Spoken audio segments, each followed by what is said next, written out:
بسم اللہ الرحمن الرحیم۔ صاحب ہدایہ رحمہ اللہ کی کچھ خصوصیات، ہدایہ کے حوالے سے کچھ خصوصیات کا تذکرہ فرما رہے تو اذان کی وجہ سے بیچ میں وقفہ کرنا پڑا۔ دو خصوصیات ہو گئی، تیسری خصوصیت صاحب ہدایہ جب قال مشائخنا کہتے ہیں تو اس سے ان کی مراد ما وراء النہر کے علماء، ما وراء النہر یعنی بخارا اور سمرقند کے علماء مراد ہوتے ہیں۔ اور نمبر 4 اسی طرح جب صاحب ہدایہ فی دیارنا کہتے ہیں تو اس سے ما وراء النہر کا یہ شہر مراد ہوتے ہیں، ما وراء النہر کے شہر یعنی بخارا اور سمرقند ہی۔ اور جب سابقہ گزری ہوئی کسی آیت کا تذکرہ فرماتے ہیں تو اس کو بما تلونا سے تعبیر کرتے ہیں، اور جب سابق میں گزری ہوئی کسی دلیل عقلی کی طرف اشارہ کرتے ہیں تو بما ذکرنا فرماتے ہیں یا ما بینا کہتے ہیں، اور جب سابق گزری ہوئی کسی احادیث کی طرف اشارہ کرتے ہیں تو بما روینا فرماتے ہیں۔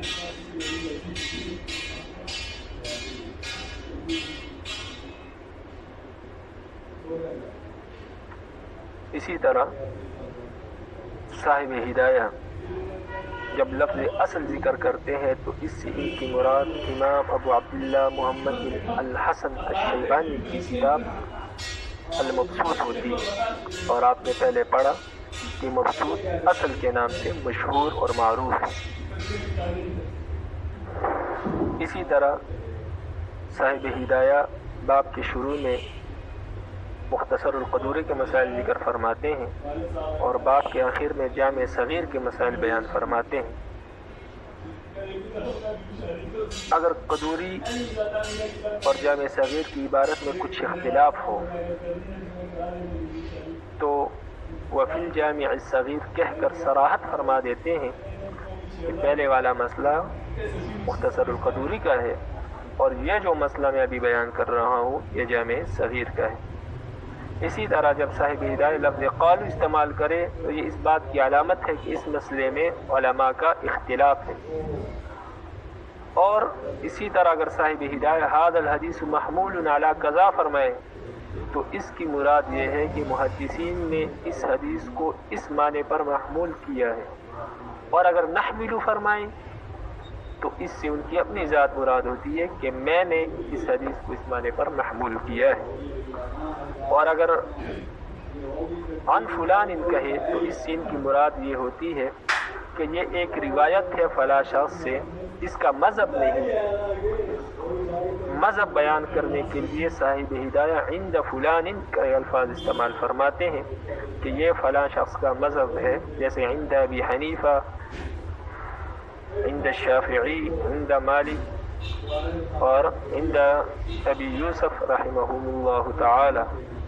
تو اس سے ان کا اشارہ اس طرف ہوتا ہے کہ یہ ان کا مذہب ہے۔ اور جب عن فلان کہے تو اس سے مراد یہ ہوتا ہے کہ یہ بھی ایک روایت ان سے منقول ہے لیکن یہ ان کا مذہب نہیں ہے۔ اسی طرح صاحب ہدایہ جب کسی سوال مقدر کا جواب دیتے، سوال مقدر یعنی وہ سوال جو الفاظ میں اور تحریر میں مذکور نہیں لیکن ذہن میں آ جاتا ہے، جب آپ کوئی مسئلہ پڑھتے ہیں یا کوئی تحریر پڑھتے ہیں تو کچھ سوالات آپ کے ذہن میں نشو و نما پاتے ہیں اور پیدا ہوتے ہیں، تو ان سوالات کو سوال مقدر سے تعبیر کیا جاتا ہے اور ان کو عرف میں سوال مقدر کہا جاتا ہے۔ تو جب صاحب ہدایہ کسی سوال مقدر کا جواب دیتے ہیں تو سوال کی تصریح نہیں فرماتے، یعنی عبارت میں اور تحریر میں تصریح نہیں فرماتے، اور یہ نہیں کہتے فَإِنْ قِيلَ كَذَا، جیسے بعض مصنفین کی عام عادت ہے کہ اگر یہ کہا جائے تو ہم اس کے مقابلے میں یہ کہیں گے، جیسے صاحب قطبی کی یہ عادت ہے کہ وہ سوال مقدر کا تذکرہ فَإِنْ قِيلَ سے کرتے ہیں، لیکن صاحب ہدایہ سوال مقدر کا جواب بغیر سوال کے تذکرے کے فرما دیتے ہیں۔ صرف 3 مقامات ایسے ہیں جہاں پر صاحب ہدایہ نے سوال مقدر کا تذکرہ بھی فرمایا ہے تحریر میں، اس کے علاوہ کسی مقام میں آپ نے سوال مقدر کی تصریح نہیں فرمائی۔ ان میں سے 2 مقامات کتاب ادب القاضی میں ہے اور ایک مقام جو ہے وہ کتاب الغضب میں ہے۔ ان 3 مقامات کے علاوہ آپ نے کسی جگہ بھی تصریح نہیں فرمائی۔ تو یہ صاحب ہدایہ کا تعارف تھا، اور اس سے متعلق جو چیزیں تھی اور جو صاحب ہدایہ بلکہ ہدایہ کی خصوصیات ان کا تذکرہ فرمایا، جو انشاءاللہ معاون ثابت ہوں گی۔ ابھی آپ سند کو محفوظ کر لیں اپنی تحریر میں، اور عنوان یہ قائم کریں میری سند، جیسے کہ آپ نے مشکات میں بھی آپ کو بتایا گیا جو طریقہ کہ آپ میری سند کے عنوان سے عنوان قائم کریں اور اس کے نیچے اپنی سند تحریر فرمائیں۔ تو آپ نے بیچ میں میرا نام لکھنا ہے، پھر اس سے آگے جن اساتذہ کا میں تذکرہ کروں گا کہ آپ نے ان کا تذکرہ فرمانا ہے۔ تو لکھے رویت کتاب الہدایہ المجلد الاول ان استاذی، آپ نے یہاں میرا نام لکھنا ہے عامر، اور میں لکھوں گا اور میں کہوں گا ان استاذی اپنے استاد سے، ان استاذی الکریم، ان استاذی الکریم مفتی محمد بشیر مد ظلہ العالی۔ آپ نے ابھی ان سے آگے اس کو چلانا ہے، میرے نام کے بعد ان سے مفتی بشیر لکھے، اور اس کے بعد پھر ان کے ذریعے آگے چلاتے جائے، بلکہ میں آپ بتاتا جاؤں گا، آپ لکھتے جائیں۔ عن نعیم اشرف عن عبد الحلیم النعمانی عن السید حسین احمد المدنی رحمۃ اللہ تعالی علیہ، عن شیخ الہند محمود الحسن رحمہ اللہ تعالی، عن الشاہ عبد الغنی الدہلوی رحمہ اللہ تعالی، عن الشیخ محمد عابد السندی رحمہ اللہ تعالی، عن الشیخ محمد حسین بن محمد مراد بن یعقوب الانصاری السندی رحمہ اللہ تعالی، عن ابیہ عن الشیخ محمد ہاشم بن عبد الغفور السندی، عن الشیخ عبد القادر الصدیقی مفتی الحنفیہ بمکہ، عن الشیخ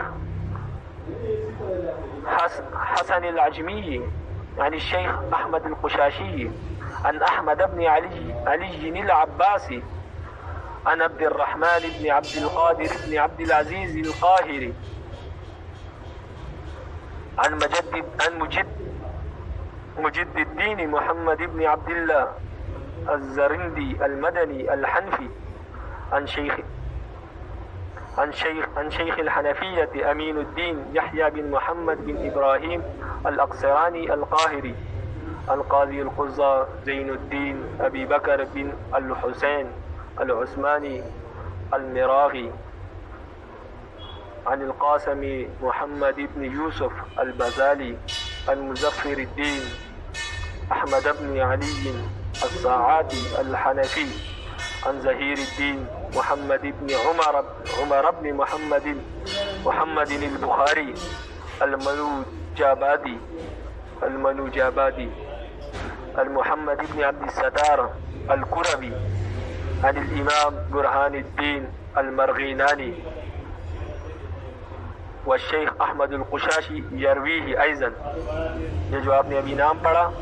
عن الامام برہان الدین المرغینانی، یہ صاحب ہدایہ ہے۔ یہاں تک ایک سند مکمل ہو گئی کہ ایک سند یہاں تک صاحب ہدایہ تک ہماری متصل ہے۔ اس کے بعد دوسری سند آپ نے درمیان میں ایک نام پڑھا الشیخ احمد القشاشی، یہاں سے ایک دوسری روایت دوسری سند ہے جو شیخ احمد القشاشی کے ذریعے دوسرے اساتذہ کے ذریعے صاحب ہدایہ تک پہنچتی ہے،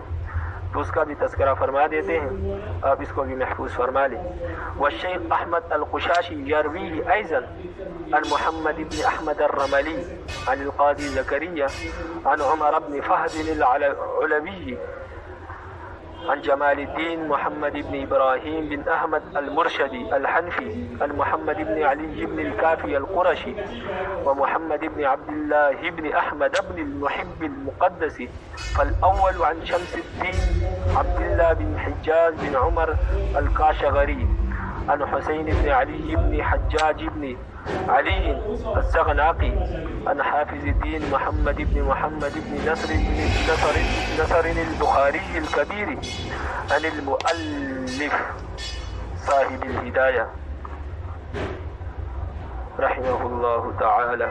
تو یہ 2 سندیں تھی، اس کو بھی آپ نے محفوظ فرما لیا. اس کے بعد انشاءاللہ کل سے باقاعدہ کتاب کا آغاز فرمائیں گے.